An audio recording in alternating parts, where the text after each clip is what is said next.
Escalating transnational repression, 65 Canadian lawmakers condemn Beijing's targeting of Falun Gong practitioners in Canada.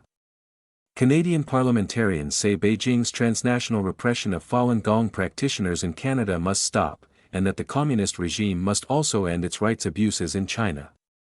The call comes as 12 parliamentarians recently joined more than 50 fellow lawmakers in signing a joint statement condemning the Chinese Communist Party's persecution of Falun Gong practitioners in China and its escalating repression against the meditation group overseas, including on Canadian soil.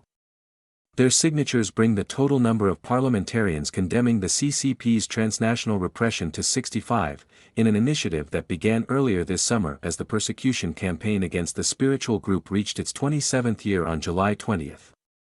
We, the undersigned parliamentarians, stand in solidarity with the Falun Gong community and strongly condemn the Chinese Communist Party's escalating transnational repression and ongoing, 26-year persecution of Falun Gong practitioners, reads the statement.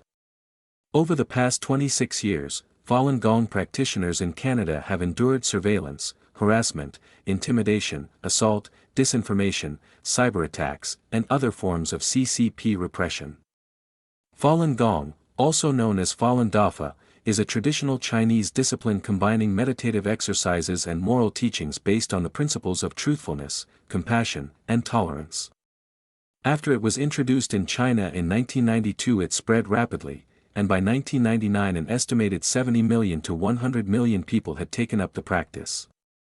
While Falun Gong is currently practiced in more than 100 countries worldwide, its practitioners have been heavily persecuted by the CCP for nearly 3 decades, with reports of arbitrary imprisonment, torture, forced labor, physical and sexual abuse, and forced organ harvesting.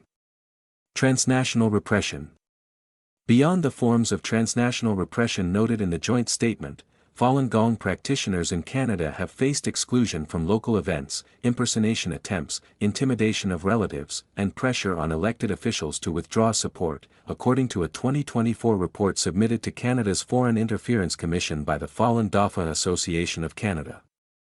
Liberal MP Judy Sgro, one of the signatories of the joint statement and co-chair of the Parliamentary Friends of Falun Gong, said it's important to help Canadians understand the repression faced by many Chinese dissidents abroad. I think these statements are extremely important for people to see that we are standing up against the kind of persecution that many of the Falun Gong are having to endure, she said in an interview. It's unfair, and it's up to many of us to stand up and be a voice for those who are voiceless. The joint statement notes that Beijing's transnational repression has most recently expanded to include the targeting of New York-based Shenyun Performing Arts, a classical Chinese dance company founded in 2006 by Falun Gong practitioners.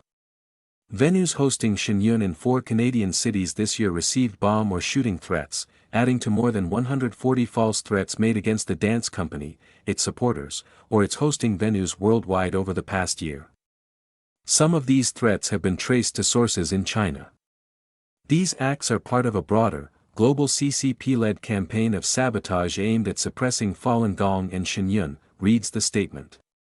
These actions not only harm the Falun Gong community and disrupt Shenyun, but also threaten the integrity of Canada's institutions, sovereignty, and core democratic values. Addressing Beijing's repression. Conservative MP James Bezin, who has previously called for an end to the persecution and expressed support for practitioners' efforts to raise awareness, also signed the joint statement condemning Beijing's transnational repression.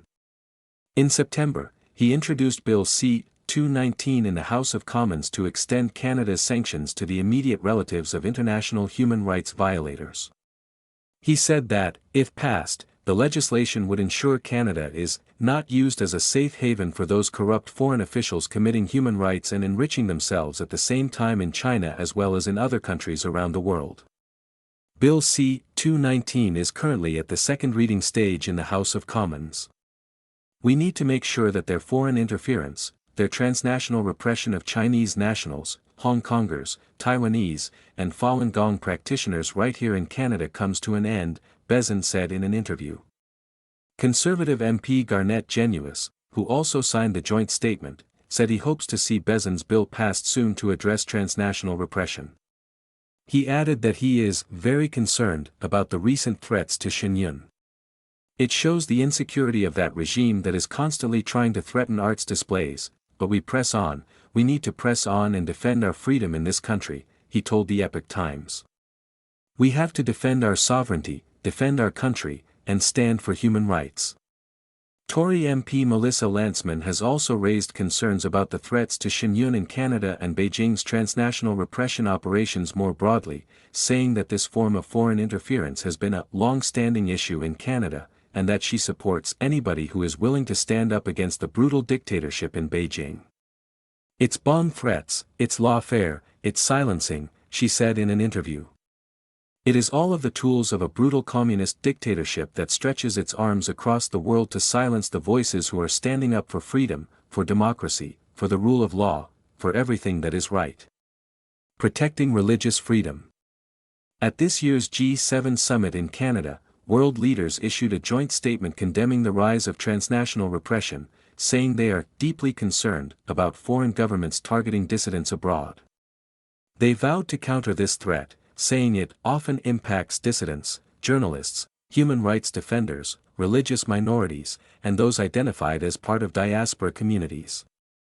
The recent joint statement from the parliamentarians says the persecution of Falun Gong and its expansion abroad is an example of the need to counter this form of repression. The CCP's campaign against Falun Gong clearly exemplifies the very dangers the G7 has called on the world to resist together, it says. Conservative MP Shivaloy Majumdar said there are multiple ways Canada can address transnational repression. He has previously suggested appointing a foreign interference czar focused on countering such operations on Canadian soil. We should protect religious freedom in this country at every turn, including for our Falun Gong practitioners, he said. We should protect freedom of expression at every turn from foreign governments trying to suppress the freedom of Canadians to express themselves however they wish.